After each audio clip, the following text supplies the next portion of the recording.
All right. Hello, everyone, and welcome to Tuesdays with CAPLAW in January, otherwise known as Mastering the A-B-CSBG webinar series.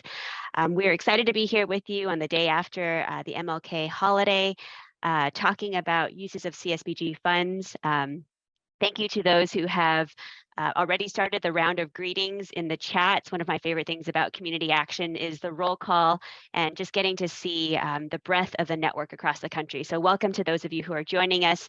If you were here with us last week, you know that we are in a 4-part series on mastering the fundamentals of the CSBG block grant program. And today our topic will be uses of CSBG funds.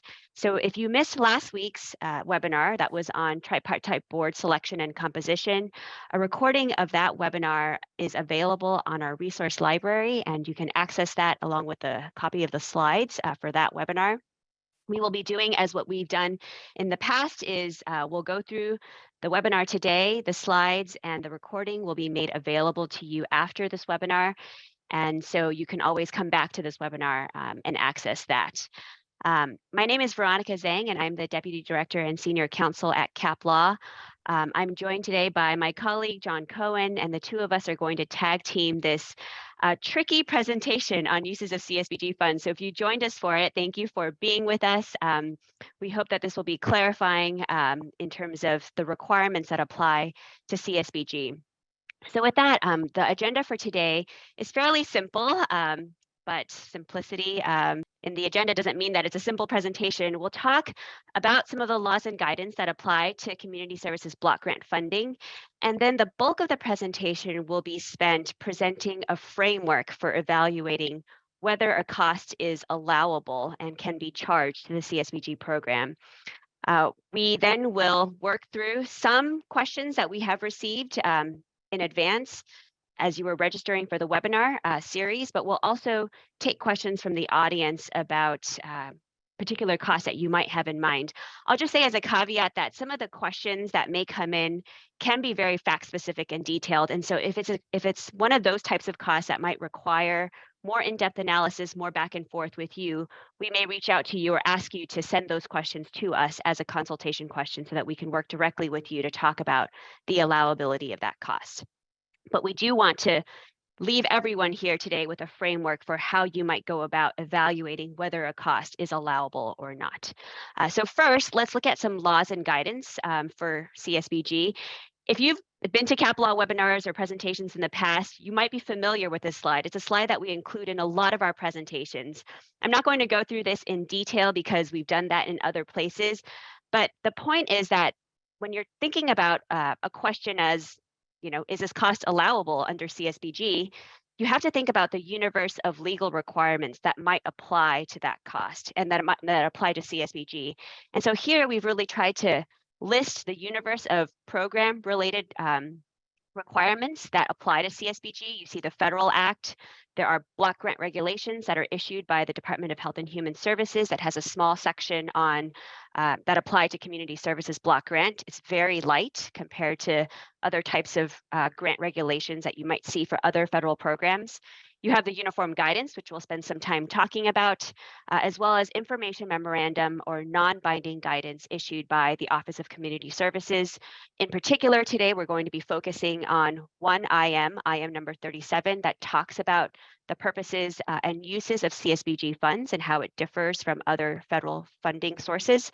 And then lastly, your state may have CSBG regulations, statutes, guidance, and award terms and conditions that provide additional guidance or limitations on how you can spend your CSBG funding. The key takeaway from this list is that states are primarily responsible for grant administration.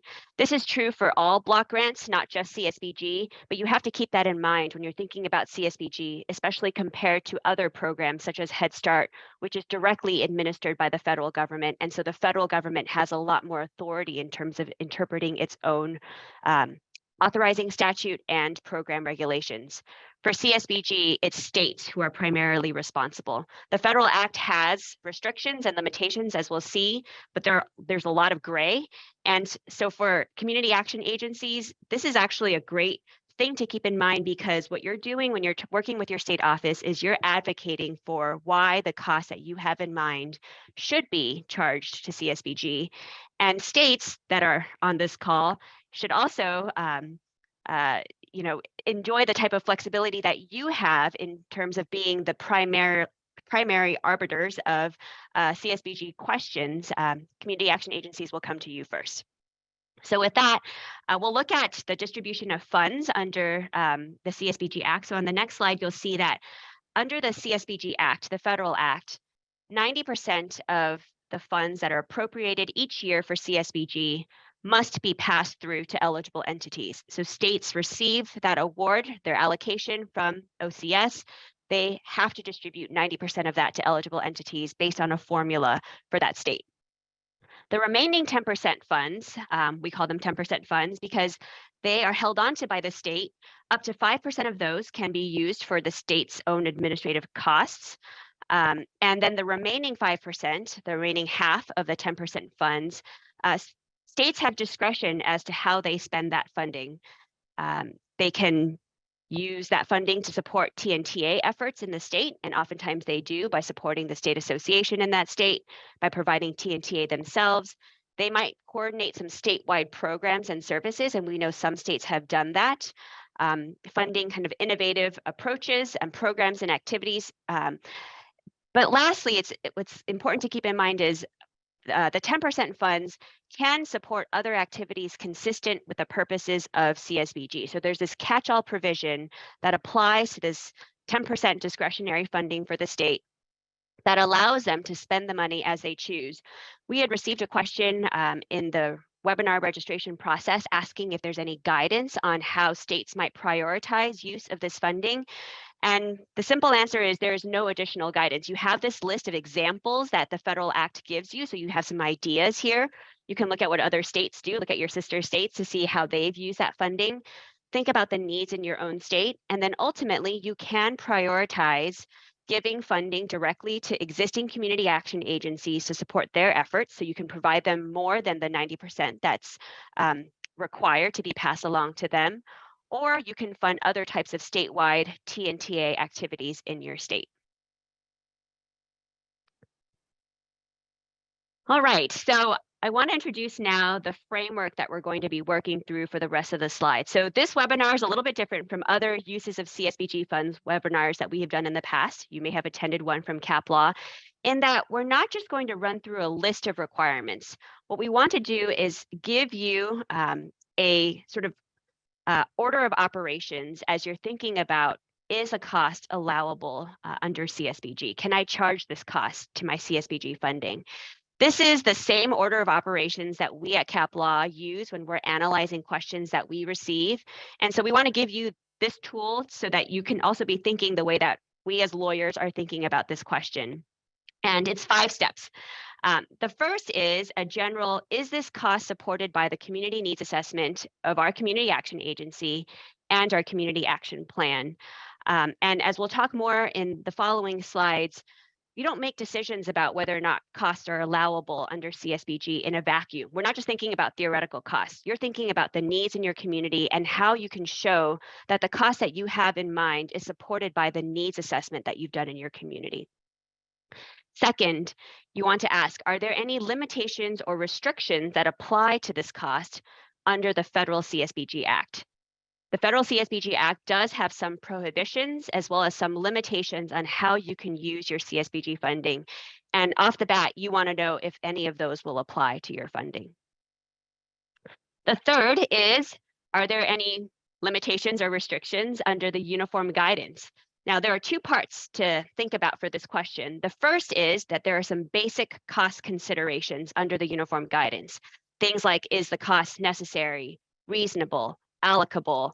Is it charged the right funding period? These are the basic cost considerations that apply to any cost that is charged to a federal grant.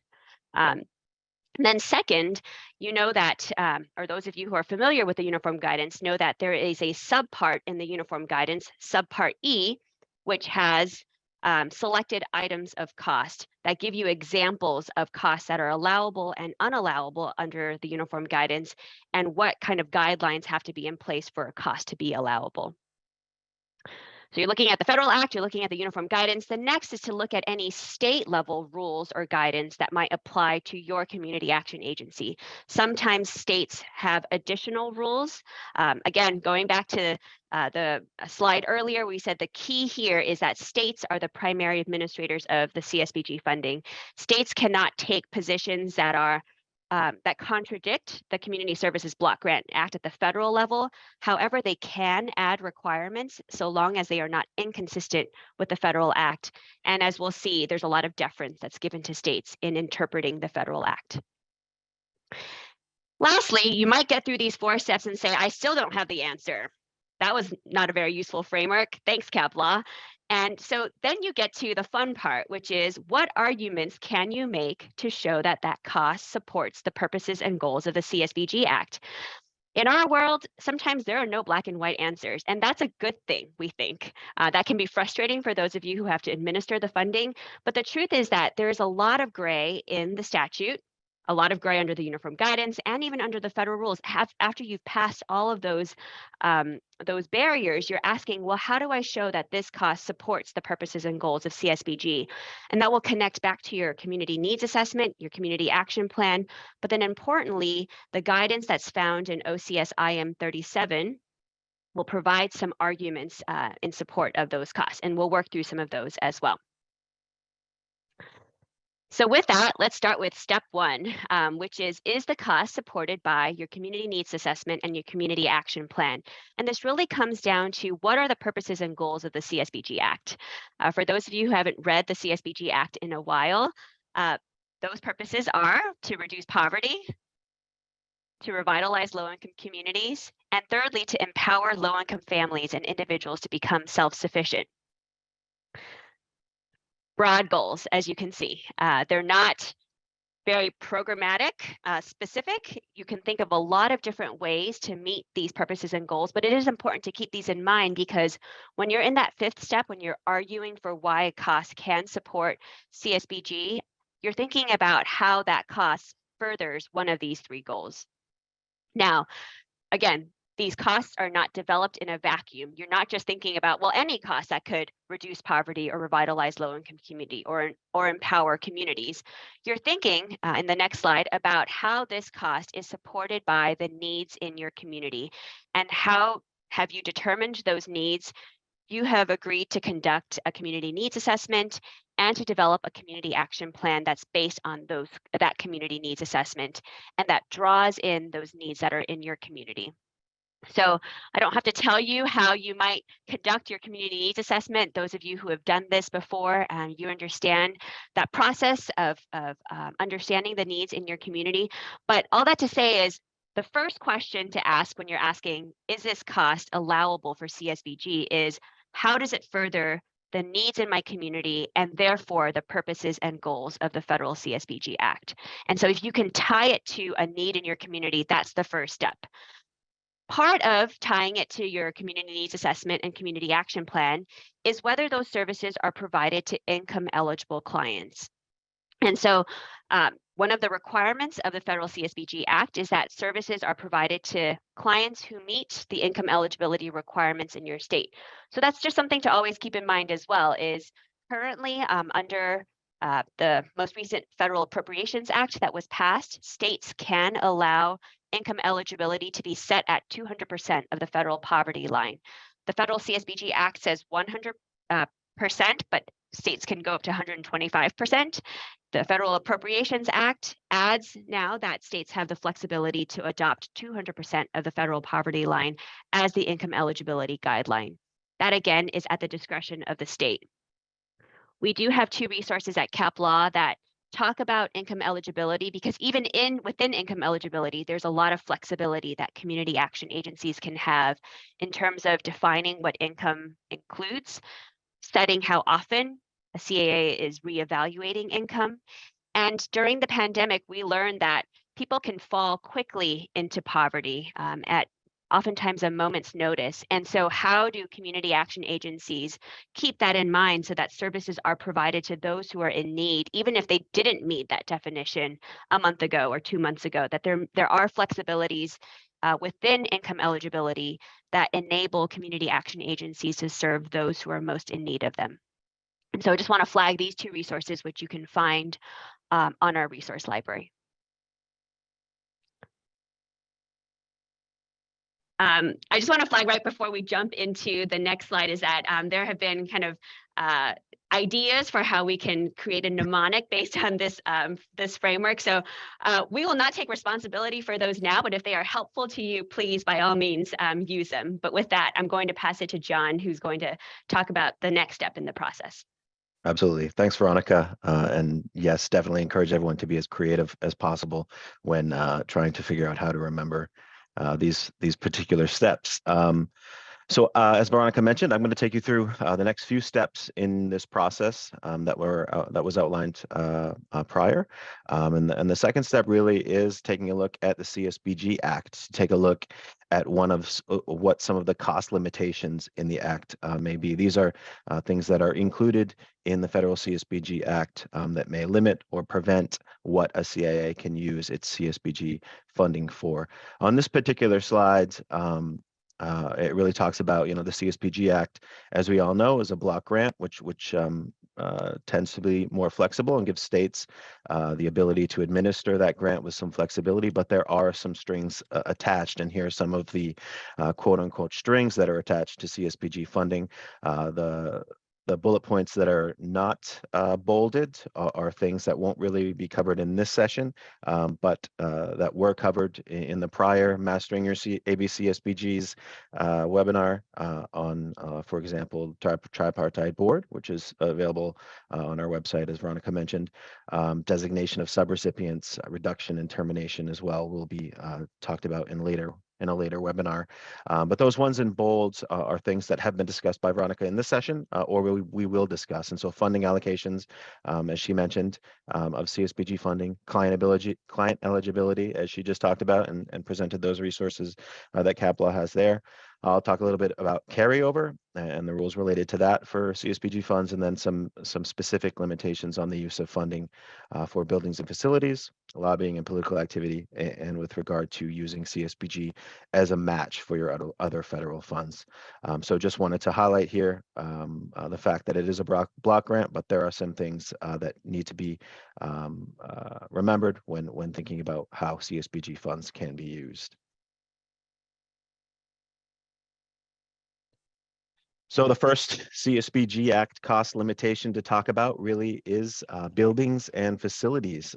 Just as an overview, CSBG funds you cannot use your CSBG funds to purchase or improve land, or purchase, construct, or permanently improve a building or other facility of your CAA. And so a very important issue here that we get questions about quite a bit. That is the broad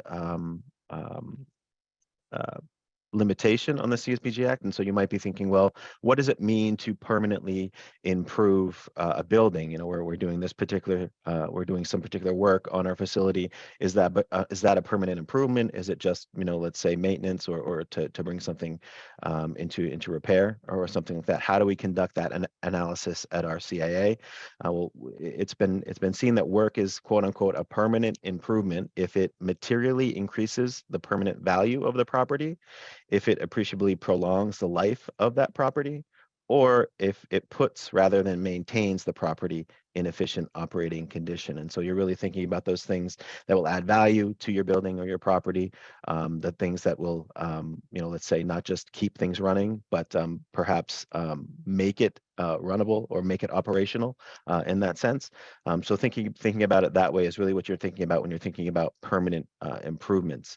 There is an exception in the CSBG Act for low cost residential weatherization or other energy related home repairs. So remember that, keep that in mind. That exception does exist. In addition to that, CAAs can get a federal OCS waiver available. That's available on request for what are called extraordinary circumstances. A couple key pieces to this.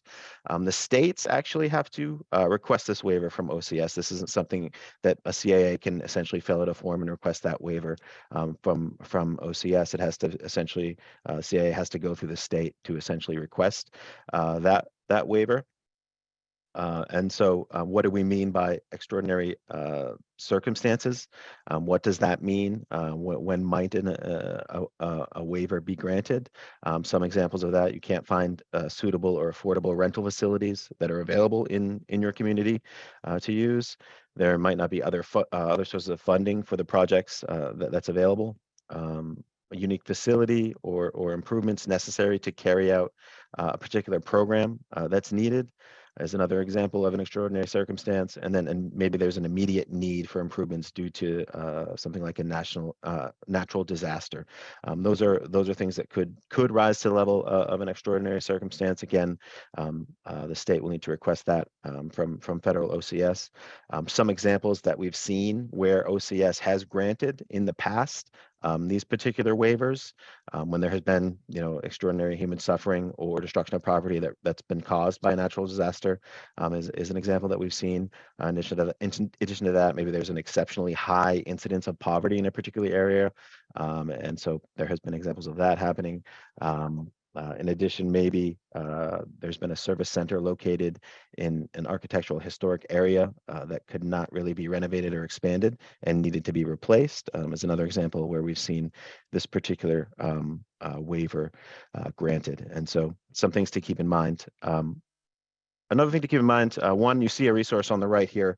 This is a CSBG block grant Q&A that CAPLAW released a few years ago that really talks about all these property issues and really goes through the analysis of what the particular provisions of the statute are and various provisions of the uniform guidance, which I'll talk about the uniform guidance in a minute that relate to property. But I think this can be a really great place to go if you have questions on this, in addition to contacting CAPLAW, available on our resources page. As mentioned in the prior slide, we're really, with regard to this prohibition, thinking about permanent improvements.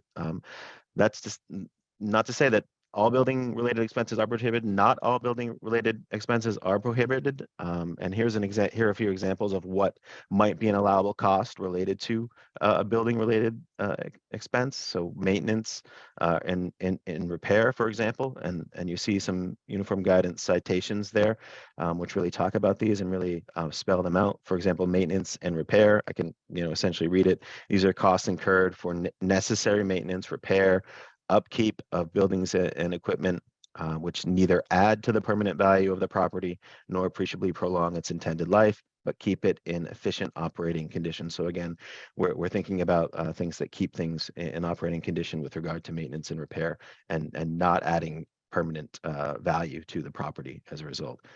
In addition, allowable costs include rearrangement and alteration. Let's say you need to rearrange, essentially the inside of a building to get it prepared for a particular program. That can be allowable. Again, you're really focused on, is the thing I'm doing or altering or rearranging going to add permanent value or be an permanent improvement to this building? If it doesn't add permanent value, then it's arguably allowable under these regulations. In addition to that, interest on mortgage, interest on a mortgage or an improvement, or particularly improvement cost.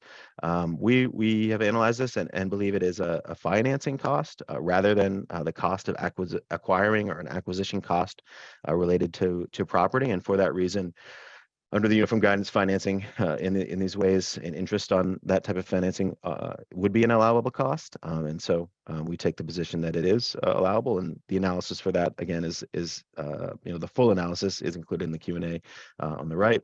And then depreciation costs as well would be an allowable costs related to buildings and facilities. So John, we've gotten a couple of questions here related to buildings and facilities. And so maybe we'll just take a few of them so that we can answer some of them, but also make sure that we cover the rest of the content. So there's a question about repaving a parking lot and whether that would fall, how that would fall under this analysis. Yeah, so repaving a parking lot, I think would fall under the type of expense that's really maintenance of that particular parking lot, unless, let's say, you're repaving it with something that's significantly more valuable or expensive than what was there before. If say you're replacing your asphalt parking lot with gold, that might be something that would be not allowable. But just typical, maintenance and repair of a parking lot, I think, would be allowable and could be arguably be allowable in this analysis. Great. And what about shelving removal and painting of an office so that an employee can move into it? Yeah, I think that would probably fall under rearrangement and alteration as well. The cost of essentially getting that office ready. Again, keeping in mind, you're really thinking about, is this something that's going to permanently increase the value or improve this particular property? Doesn't sound like that would be the case with regard to that situation. Again, a lot of these are also very factually specific. And so this is the type of back and forth analysis to go through when you're thinking about this. Okay, one more, which has come up twice now, which is adding a ramp to the building for accessibility purposes to allow wheelchairs to be able to access the property. Yeah, I think that would be an allowable cost as well. I think that's the type of maybe rearrangement alteration cost that's necessary to make, not really making a permanent increase in the value of the property by doing so. Yeah, and I'll add maybe one thing too is that in the uniform guidance, there is this discussion of capitalization of the cost as a way to distinguish between an ordinary maintenance and repair cost versus a cost that permanently improves a building. And so if you talk to your accountant and talk about whether or not the cost that you would be incurring for that facility would be a cost that would be capitalized and thus, ultimately be factored into the depreciation of the building, that tends to, from the uniform guidance IRS perspective, look more like a permanent improvement as opposed to maintenance and repair costs that you would not typically capitalize. And Veronica, I'll just add to that that the repair and maintenance specific item of cost is one that is in the uniform guidance, as you've noted, and so it's generally applicable to your other funding sources as well. So generally, that's a cost that your funders expect will happen because you're using your building to support their programs. And so they expect that there might be some repair maintenance that needs to be done in order to continue providing the services that you provide. So it is a generally recognized cost that, unless there is some specific prohibition against repair or maintenance in a particular funding source, generally you can engage in those activities. Thank you, Allison, and thank you, Veronica. Great questions and some great points there to take with you. And again, there's the resource if you want more information on this particular cost. Moving on to another CSBG Act cost limitation. This one relates to match and whether or not CSBG funds can be used as a match for other federal programs. In general, the answer is no, CSBG funds may not be used as a match for other federal programs. That tends to only be allowed, or not tends, that's only allowed if it's explicitly allowed by a particular statute. The CSBG statute doesn't specify that CSBG funds can be used as a match for other programs. And so you cannot use it in general as a match for other programs because it's silent. Those other programs, however, may contain language that in their authorizing statute that says you can use other federal funding sources as a match for our programs. The two examples we see there are two examples where the statutes for those programs have made that particular allowance. So AmeriCorps, as well as the HUD McKinney-Vento homeless assistance program, do have authorizing statutes that say you can use federal funds as a match for our programs. And because it's not explicitly prohibited by the CSBG Act, you can use CSBG funds for those purposes. And so those are really the specific programs for which CSBG funds can be used as a match. And OCS has backed it up with those two information memorandum there. And so the guidance is there, which also states that. But otherwise, unless that's the case, unless explicitly stated in the statute, you cannot use CSBG as a match. And in addition to that, the uniform guidance, and we'll talk about this a little bit later as well, includes a regulation that essentially says that same thing. Federal funds may be used as a match only if it's explicitly stated or allowed in the funding source statute.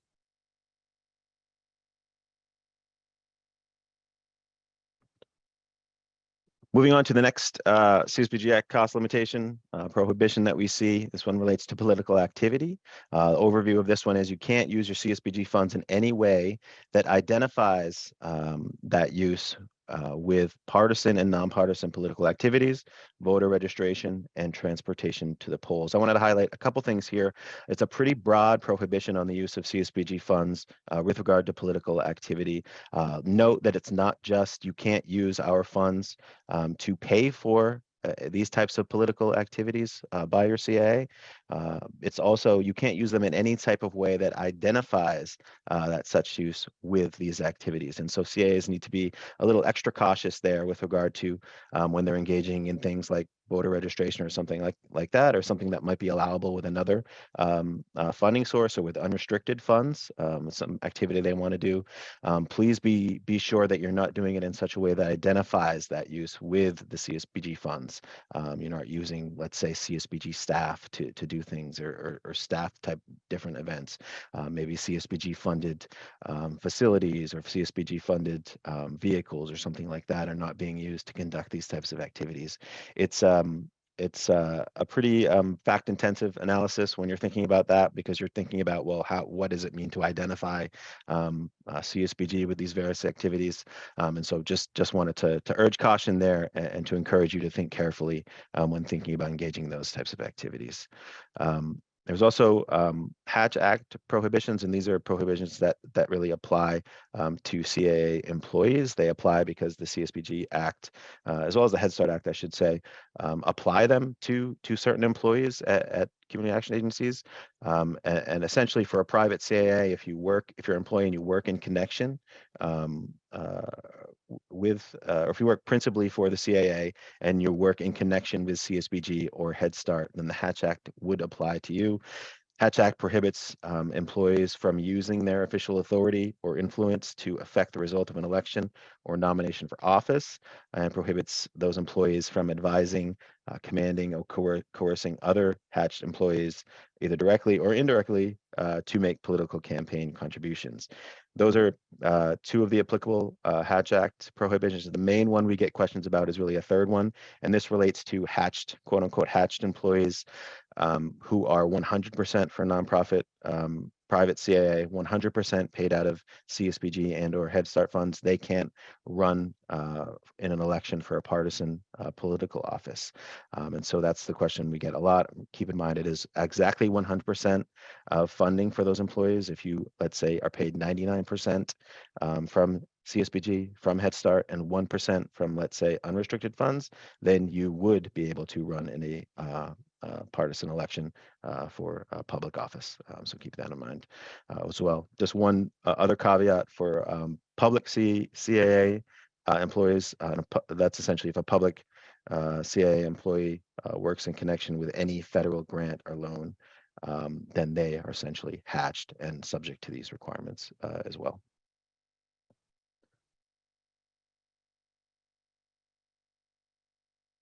Next issue I wanted to talk about real quickly relates to carryover of CSBG funds. And so many of you may be familiar with this. If you're not, CAPLAW has another Q&A on the issue of carryover. Essentially, regular fiscal appropriations acts in recent years have permitted CAAs to carry over any unused CSBG funding into the next fiscal year for use in that year. And so that's included or been included each year in the Appropriations Act, which is very important because the CSBG Act itself actually only permits CAAs to carry over up to 10% of unused CSBG funds from the fiscal year.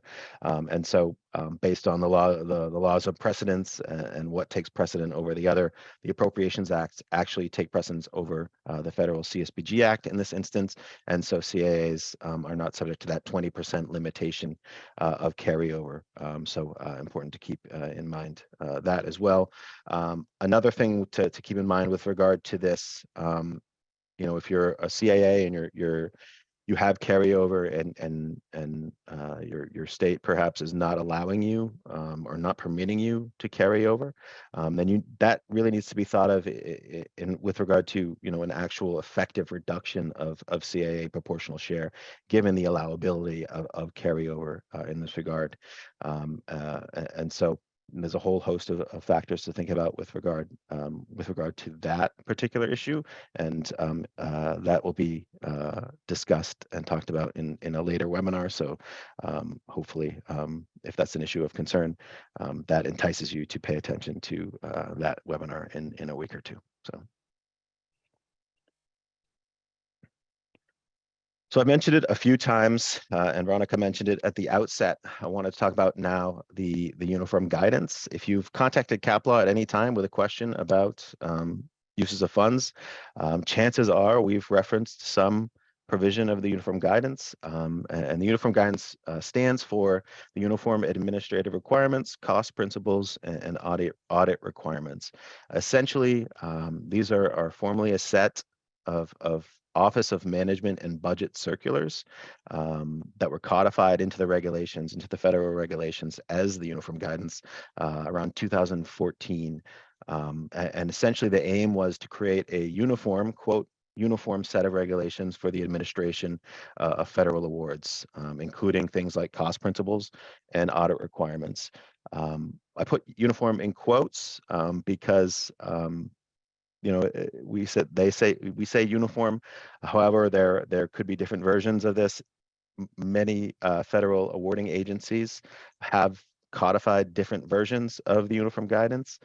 Very similar if they've codified different versions, but might have different takes on a few points.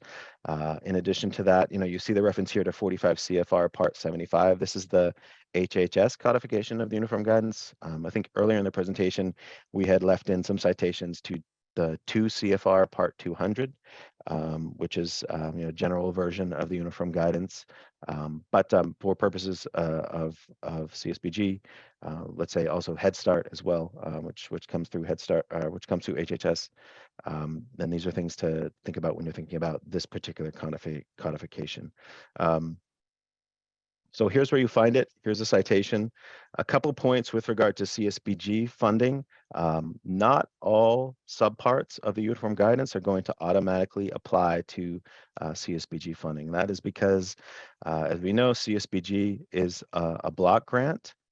States have flexibility with which to administer it, and within the uniform guidance, it essentially talks about the various parts of the uniform guidance that apply to different types of block grants. So for purposes of CSBG, on its face, the uniform guidance subpart C and subpart D, only a few of these provisions in these two subparts are going to apply to CSBG. There they are, the provisions on public notice, subrecipient and contract determinations, pass-through entities, and fixed amount sub-awards.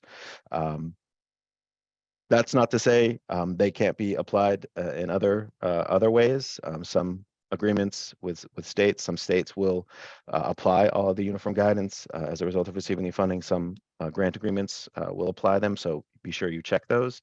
But just based on the uniform guidance alone, these won't apply.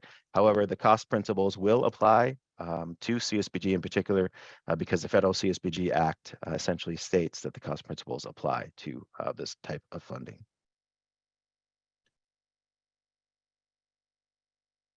So with regard to the uniform guidance, we're talking about basic cost considerations here. When you have a cost at your agencies, what are you thinking about? What needs to happen? What does it need to meet in order to be allowable? Well, these are some basic cost considerations contained in the uniform guidance cost principles, essentially factors that are affecting the allowability of costs. You see the citation there. They have to be necessary and reasonable. necessary to the award. Reasonable, when we talk about reasonable, the subsequent section of the Uniform Guidance 75.404 actually talks about what it means to be reasonable. These are things like incurred by a, those types of costs that would be incurred by a prudent person under like circumstances. They're ordinary and necessary for the award as a result of sound business practices, for example. You're looking at things like market price for particular items of comparable goods, and in really keeping with established priorities policies regarding your agency's costs incurred is really how reasonableness is going to be gauged. In addition, they need to be allocable. Allocable also is talked about in a little more detail in the Uniform Guidance part 75.405. And so these are costs to be allocable, has to be incurred specifically for the award, so specifically for CSBG, benefits the award and the other work of the entity, and necessary to the overall operation of the entity and assignable as a result. And so that's what it means to be allocable to the award. Also have to conform with the limitations in the Uniform Guidance or the federal award. So you have to be aware of those various limitations. Limitations of the Uniform Guidance, and we'll talk about this a little in a slide or two. When we go through some costs, there are some specific cost items there too to analyze. And so these costs have to factors that affect allowability of costs have to conform with those. Be consistent with organizational policies that apply to federal and non-federal activities. You have to treat them consistently as direct or indirect, and we'll talk a little bit about direct versus indirect later in the presentation. But you essentially can't treat a cost as direct under one award and then under another award treated as indirect. You can also, as we talked about before, not include as a cost or match in any other federally funded program. Again, we talked about that. We received a question about match. I think the question was, can the value of CSBG funded case management services be used as in-kind match for other federal grant awards? That's this factor. Essentially, no. This is one of the principles of cost allowability under the Uniform Guidance, is that the same cost is not used as a match for other federally funded programs. You have to document them, and then you have to make sure that they are incurred during the approved budget period. So your costs that you incur under an award have to essentially benefit that award during the budget period of that award.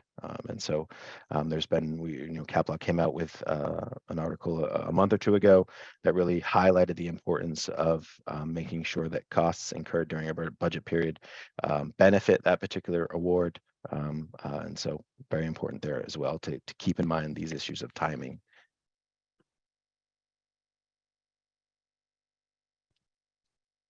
As I mentioned, there are also some considerations for selected items of cost. So in the cost principles, you will see some specific selected items that have been included that CAAs can take a look at to see if the particular item of cost is allowable or unallowable. Those costs apply to both direct and indirect costs. So keep that in mind. It doesn't necessarily matter if they're direct or indirect when you're checking on the allowability of them. In addition, the failure to mention a particular cost does not imply that it is allowable or unallowable. The people who drafted the Uniform Guidance couldn't essentially include everything in there that might possibly come up as a cost for an entity. And so it doesn't necessarily imply anything if that's not included. Consider when you're looking at something that's not in there, looking for something that's not in there, treating it based on perhaps a similar item that you see in the cost principles when you're thinking about whether it's allowable. If there is a discrepancy between the Uniform Guidance 45 CFR Part 75 and the provisions of a specific federal award, then the award will actually govern. It will take precedence over that as well. So important to keep that in mind. We wanted to talk through a couple examples of specific items of cost that you may see in the Uniform Guidance. One thing that we received a number of questions about, some inquiries about in recent years, I would say, is incentive pay. So that's really the first example we've included here. Incentive pay is included in the Uniform Guidance. It's essentially a temporary discretionary increase in pay. Think about bonuses. There's the citation to where that may be in the uniform guidance. And uniform guidance says incentive compensation to employees based on cost reduction or efficient performance, suggestion awards, safety awards, etc., is allowable if the following conditions are met. The total compensation is reasonable and it's paid pursuant to a written agreement in place before the services were rendered. So there are a few key pieces there. Incentive compensation really should be tied to something that's essentially, an attainable goal. So an employee is working towards something. Say, let's say there's a way to measure cost reduction or efficient performance or safety awards, for example. And your agency says if you have this particular safety rating after this particular period of time, we will give you a bonus of this amount. If that amount is reasonable, if that was in writing prior to the services being rendered, then that is arguably an allowable incentive compensation cost to your organization. When you're thinking as an agency about this, when you're thinking about a written policy to put in place, as the previous slide and the uniform guidance mentioned, it has to be in writing prior to earning a particular incentive. You want to think about the purpose, make a connection to the uniform guidance purposes. Again, think about those things in bold: cost reduction, efficient performance, safety, etc. So make a connection to that in your written policy. Have criteria for getting there. Make sure it's objective and realistic, and really link to CAA's accomplishment of its exempt purpose. Link it to your CAA's charitable purpose, essentially. And make it objective and realistic, meaning don't make it so that somebody may say, well, why did this person get this bonus and why didn't I get this bonus or this incentive? You want to be able to point to something concrete to say, well, based on these objective criteria, this person met this incentive and you did not. Essentially is what that's looking for. Again, make it reasonable. Don't make it completely outside the scope of how these incentives and bonuses tend to look at, let's say, likely situated organizations. And then think about putting some safeguards in place, maybe put a cap on the total incentive compensation, give the board some discretion as well to cancel or reduce awards. Let's say the agency is running out of money, then it might not be prudent or good to be giving incentives and using up the last of let's say, various program funds.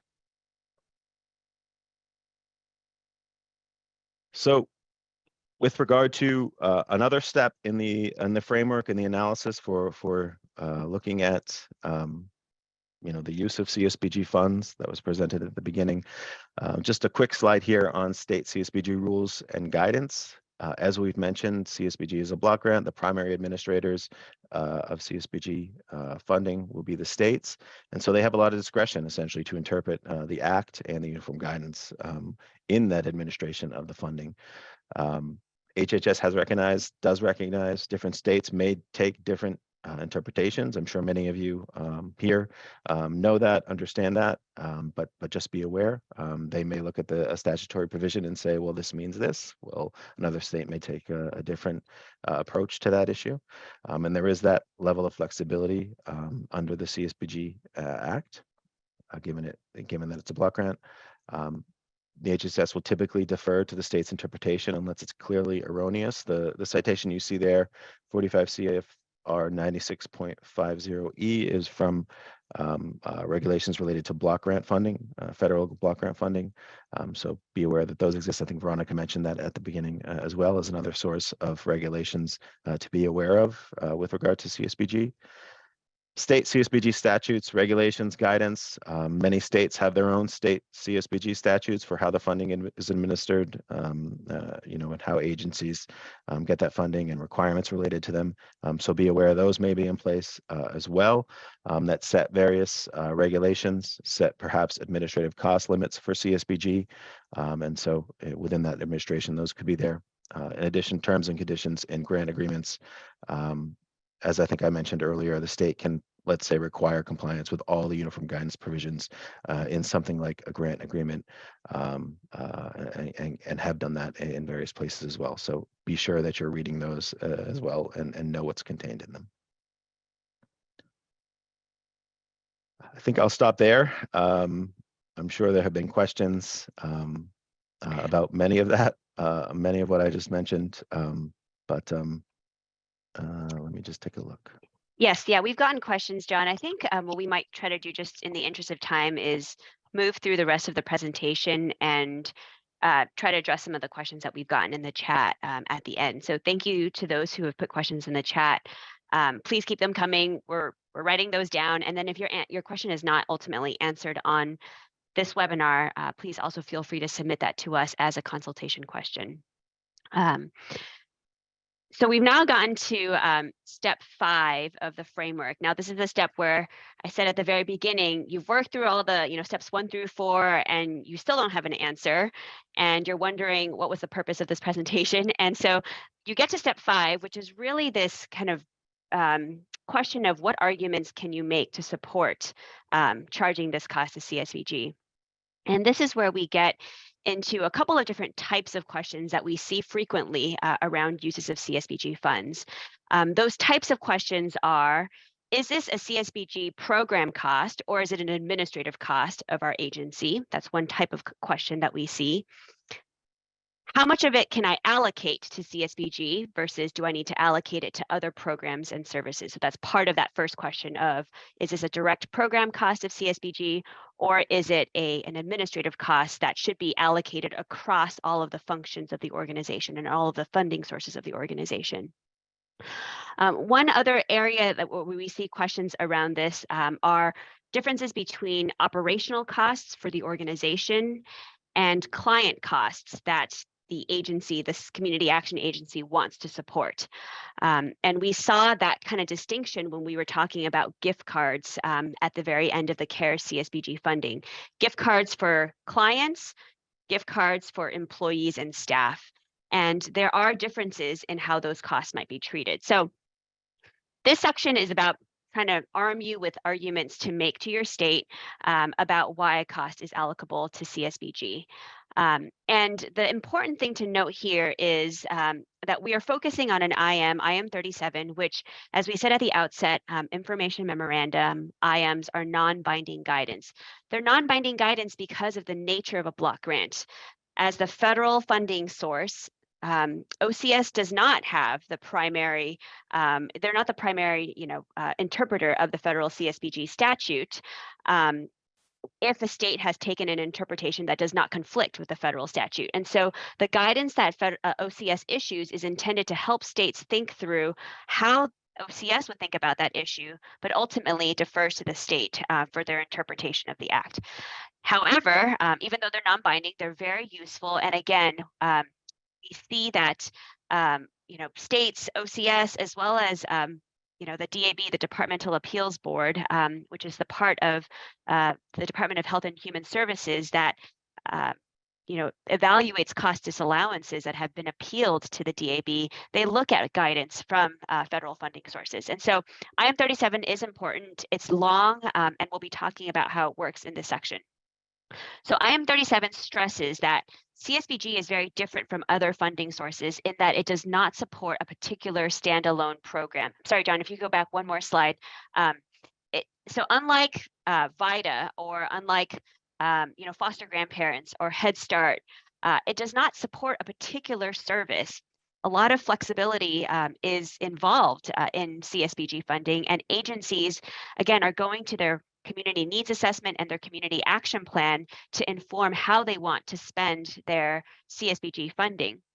And so in IM 37 on the next slide, you see that CSBG can support the creation of new programs and services. So it can support a particular program if the community action agencies decides that that's the need in their community, is we need a new type of program that is not supported by any other funding that we receive, and it chooses to spend its money, CSBG funding, on that program.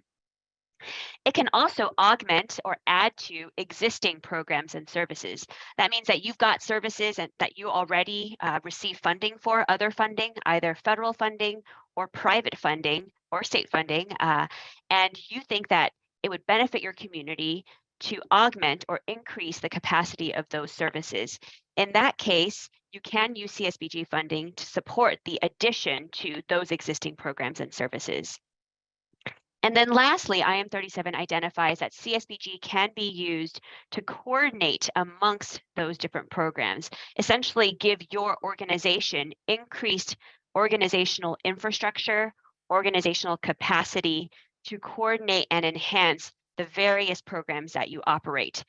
This bucket of cost is where we tend to see that kind of blending of, is it an administrative cost or is it a CSBG direct program cost? Because when we think about organizational infrastructure and organizational capacity, generally we have been conditioned to think about these costs as administrative costs under the uniform guidance.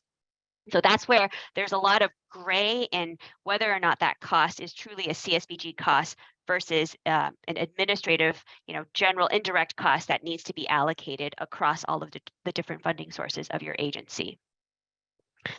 So let's walk through each of these types of costs in more detail. On the next slide, we'll see that IM 37 provides some examples of what linking and coordinating multiple programs might look like. And so that is when you're thinking about using CSBG to support different programs, existing programs at your agency, you're thinking, how is the addition of CSBG funding here going to help these other various programs work more effectively with one another? As a client who's coming to the agency, how is it going to allow them to take part in other programs that the agency is running and is offering? And so IM 37 talks about making more effective use of other anti-poverty programs, supporting and coordinating a service delivery system serving low-income people. This is where we see CSBG being used for intake, referrals, ensuring that a client who comes to one program with a need is able to benefit from other programs and services that either the agency offers or other third-party organizations in your community might offer. And so CSBG can support that type of connecting a client from one program to another. Coordinating and establishing linkages between governmental and other programs. So these are partnerships that might help multiple programs at your agency or programs at your agency and at a partner agency work together more effectively to serve the needs of your community. And then that blends into the last one, which is coordinating programs, forming partnerships with other community organizations. Where I think folks get confused is that the Federal CSBG Act, you can go to the next slide, John, requires that HHS submit to Congress a report on direct and administrative expenditures. So within the funding provided to CSBG, how much of it was spent on direct costs and how much were spent on administrative costs. Now, remember, there is no federal cap that exists on administrative costs for CSBG. The Federal Act does not say that community action agencies or states are limited to a certain percentage of their funds on administrative costs. It's different from LIHEAP, for example. However, some states do choose to impose administrative caps on the CSBG funding that it passes along to the eligible entities in that state. And states have the discretion to do that, even if there is no federal cap. So the question is, what are direct CSBG costs and what are administrative CSBG costs? And IM 37 tries to differentiate between these two types of costs. This is, again, a tricky area because it's nuanced and you're looking at the facts that support a particular item of cost. But IM 37 characterizes direct CSBG program costs as costs that can be identified with the delivery of a particular activity intended to achieve an objective of the CSBG grant. I like to think about the slide that we had earlier that had the three kind of different buckets of types of costs that CSBG can support. It can support the creation of new programs, augmentation of existing programs, and the organizational infrastructure that is needed to coordinate different programs at your agency. Those would what we would call as, these are the purposes of the CSBG Act, and cost spent in each of those three buckets can be characterized and reported as direct program costs for CSBG. On the other hand, administrative costs are those that are not readily assignable to a particular program funding stream, and they relate to the general management of the grantee. And IM37 provides us with some examples of what these might be. These include things like board development, strategic direction of the organization, the executive director's salary, accounting, budgeting, personnel, procurement, legal. These are costs that you typically are allocating across the different programs at your agency. The tricky thing is that some of these costs that might look administrative can actually be characterized as direct program costs. So if you go to the next slide, John, actually, I want to go to one more and then we'll come back to this one. Sorry, one more.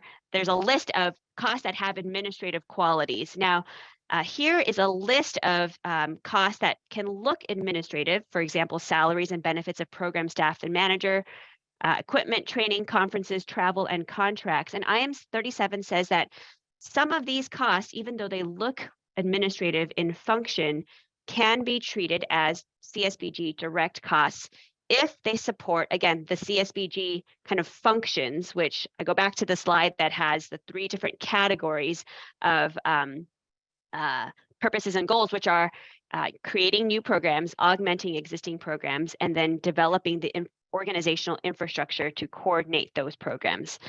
So if you just click one more here, John, I think, so long as that cost is not related to the general administration of the community action. So that is to say, you're not just charging all of the costs of the accounting staff to CSBG. You're not just charging all of the costs of the HR staff to CSBG, because you need HR, you need accounting, you need legal, you need IT to carry out the general functions of the organization. Now, if you have a staff member whose job it is to coordinate multiple programs at your agency. So they're looking at CSBG funded services, but they're looking at Head Start, they're looking at weatherization, LIHEAP, and their job is to ensure that clients can make use of all of the different programs at your agency. We would argue that that type of cost is precisely the type of cost that CSBG is intended to support, because that's the kind of coordinating and linking cost that is the purpose of CSBG and is what's so valuable about CSBG to an organization. And so in that case, the salary of that staff person spent coordinating amongst those different programs can be charged completely to CSBG, because that function of that person is this coordinating function. So now to go back to the slides where we talk about what coordinating and strengthening means. So coordinating and strengthening activities, you can see here a list of what IM37 provides. I'm not going to read all of these categories, but the idea, again, is helping multiple programs talk to one another, leveraging the different programs so that a client can benefit from multiple programs at the agency. The next slide has, so here is a specific list of costs that you can charge as program costs, direct costs, not administrative costs, because they play that coordinating and strengthening function.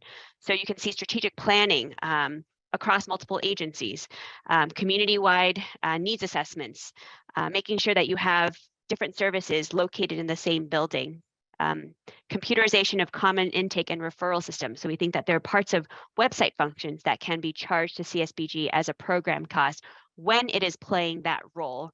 And so the question to ask is always, what is the role that this cost is playing? And can I make an argument that it is playing a coordinating and strengthening amongst multiple programs function, such that we can see this as a CSBG program cost?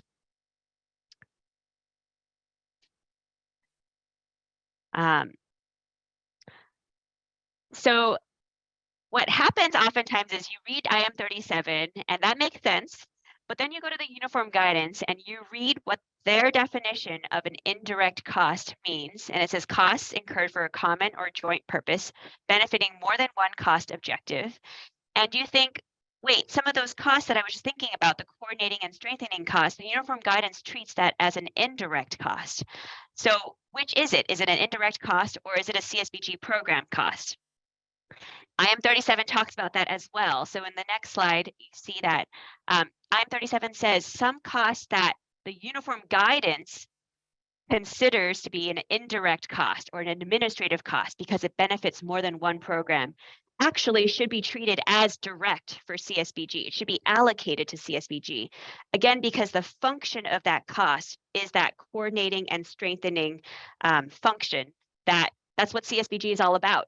And if that's what CSBG is all about, then we should be able to treat that type of cost as a direct cost for CSBG and allocate that cost to CSBG rather than amongst the different functions. Now, when I say that, it can feel really easy in theory to understand. The devil's going to be in the details because you get a cost in hand or your program staff come to you and say, well, what about, this training cost that I've got here? Or what about this website cost that I've got here? Or what about this facilities cost that I've got here? Again, the question to ask is, what is the function of that cost? And can I make an argument that the function of that cost is to support coordinating and strengthening? Note that IM 37 says that you cannot cost shift, right? There's a standard prohibition that all of us who work with federal grants know is that the uniform guidance says you cannot shift costs that should be allocated to one program to another program. So how does that fit into all of this as well? And the way that we think about it and what IM 37 talks about is you can always augment the services that are provided under that other program. You can provide more of those services using CSBG funds and charge those costs to CSBG fund. You can go above and beyond what that other funding source provides for that program. But you cannot shift, as in you cannot take costs that should have been charged to that program in that grant year because you were required to provide that service. You cannot now take that cost, charge it to CSBG so you can spend those dollars for that other program on something else instead. The CSBG kind of part of that program should be augmenting the service, adding to the service, delivering it to either maybe a segment of the population that was not envisioned to be served by that program, but this client still meets the CSBG eligibility, income eligibility criteria. Or you're doing something innovative. You're trying to develop a new way of providing that service, and you're using CSBG to support that type of innovative effort. Okay, I want to land here on these last few slides, which is to talk about allocation. So the rules for allocation to CSBG, how does that, what applies here? And what you want to remember is that CSBG can play these coordinating and strengthening efforts. It can play this augmenting existing services or creating new programs. However, if you have general administrative functions, the IT, the HR, the accounting, the ED functions, the board functions, those costs still have to meet the uniform guidance's requirement that you allocate costs according to the benefit received for that program. So just because you have this flexibility to have CSBG play this, coordinating and strengthening or augmenting function or creating new programs function doesn't just mean that you can treat CSBG as, your bucket of funds that you spend, that you charge all your administrative costs to, or that you spend when you don't have enough cost to cover the other programs. The principles for cost allocation still apply under the uniform guidance. And here, just really briefly, the uniform guidance talks about direct costs and indirect costs, and that there's no universal rule for classifying one as the other. But the point is that you should treat costs that are incurred for the same purpose in similar situations consistently as either direct or indirect. That means that you really shouldn't be treating the same type of cost as direct in one funding source and indirect for another funding source. Unless I would say you can, show why that particular cost meets those CSBG coordinating and strengthening, augmenting, and creation of new programs functions that we talked about. So here you can see just the way that the uniform guidance envisions direct and indirect costs. And on the next slide, you can see the different options for recovering indirect costs. So if you have a cost that is considered indirect, there are different ways of recovering that cost. You can have a federally negotiated indirect cost rate. If you have a direct funding source from the federal government, you can charge the 10% de minimis rate, which is 10% of your modified total direct cost, or you can cost allocate by using a direct cost allocation plan. we talk about these types of cost recovery options in much greater depth in other types of webinars, but that's not the purpose of today's webinar. We just wanted to show that the Uniform Guidance's principles for cost allocation does apply still to CSBG.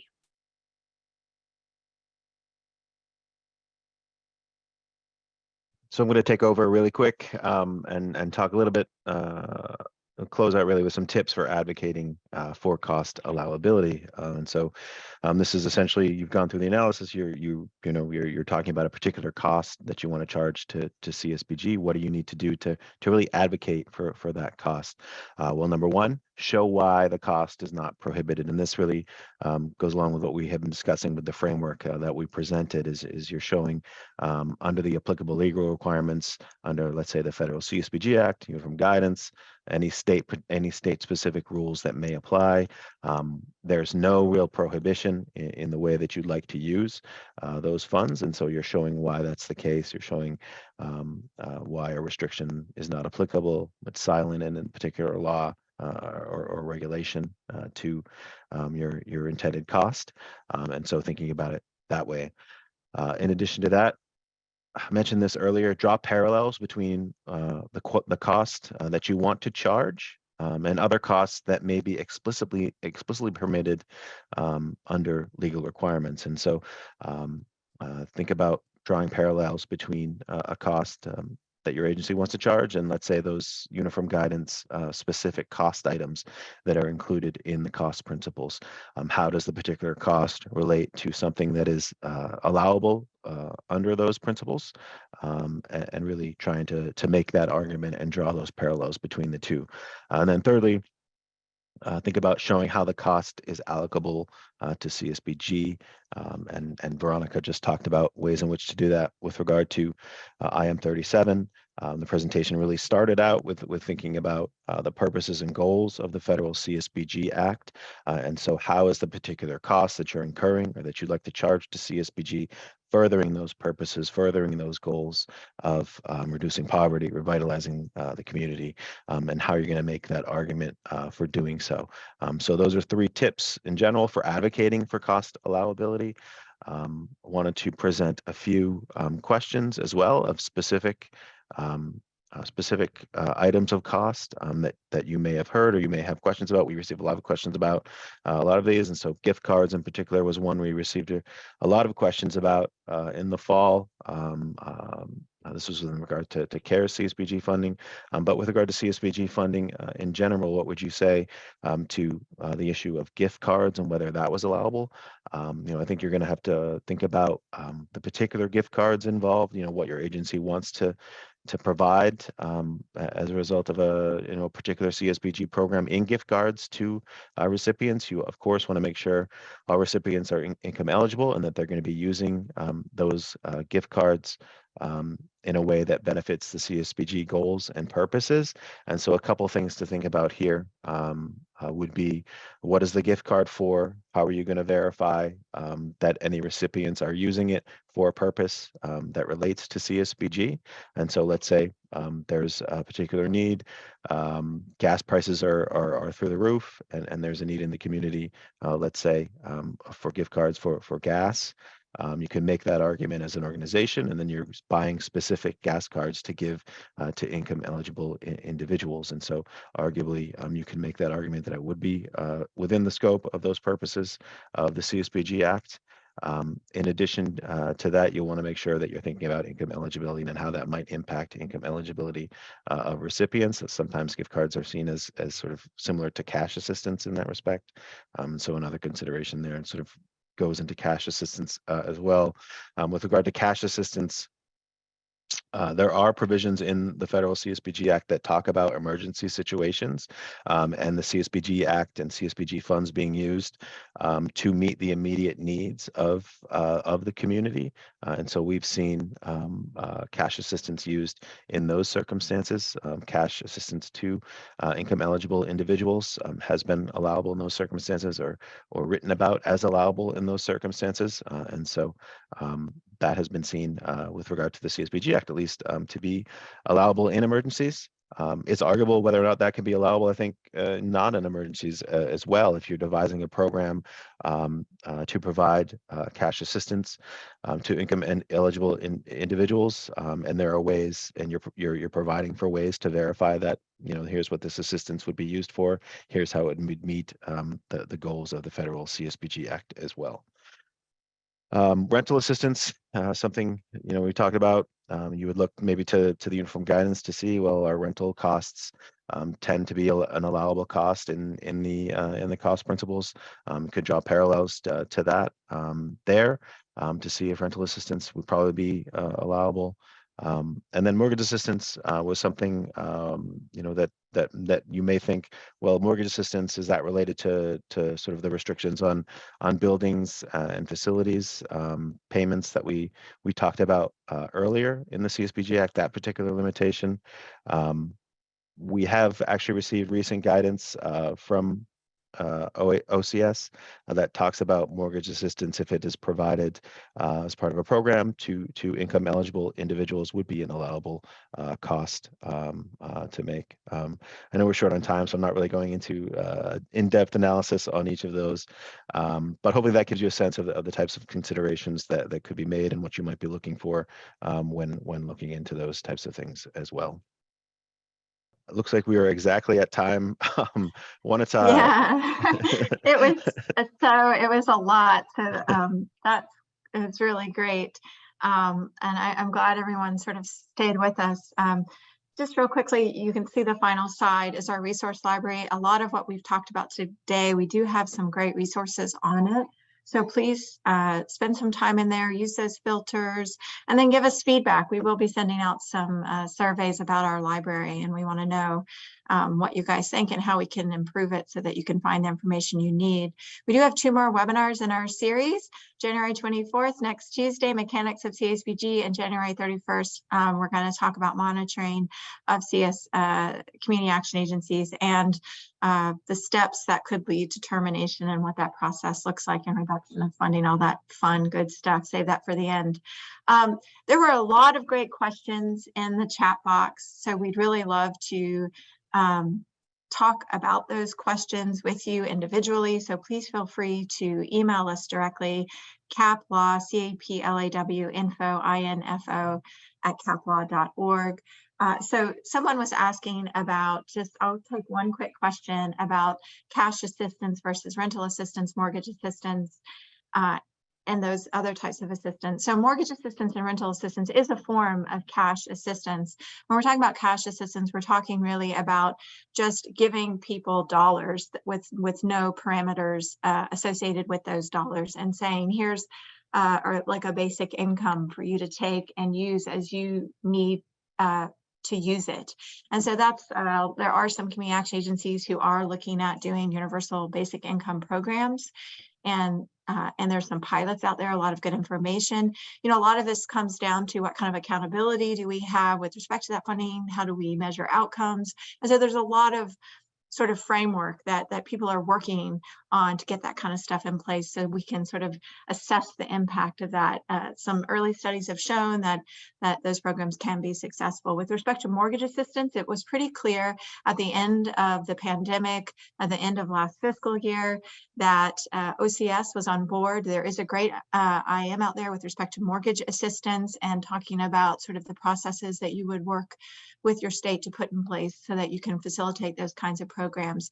With gift cards, we have found, and we found this throughout the pandemic, that the real issue with gift cards has to do with your agency making sure you've set them up properly on the back end, so there's not any kind of misuse or abuse of those, so you're accounting for them on the back end. I saw there was a chat in there that one state wasn't really allowing their sub-grantees to use gift cards as part of the CSBG program. They have been very successful and very useful, and really helped move matters forward with individuals who've received them. So I think, if we can provide you with any information to assist with kind of helping move that conversation along, we're happy to. Rental assistance is something that has been provided through CSBG programs for many years. That's not new. I'm happy also to discuss that more as we go along. There are frameworks that need to be put in place to kind of assist with the facilitation of these programs. So with that, I just sort of jumped in. These two have really been going at it, and I've been on the sidelines. So I just giving them a little bit of a breather. They really slogged through what I think is one of the toughest webinars of this series. So really appreciate you guys sticking with us. I'm going to just see if Veronica, you have anything else to add, or Jonathan, John, you have anything else to add? No, With that, just to reiterate, yeah. send questions in about anything. If, you know, obviously we didn't get a lot of time for questions, so I'm happy to answer those, you know, one-on-one. Absolutely, absolutely. Thank you, everybody. And we see that there's a real need for this information, so we'll think about ways to keep having these conversations. Thank you, Have a great- everyone. Thank you. Have a great day.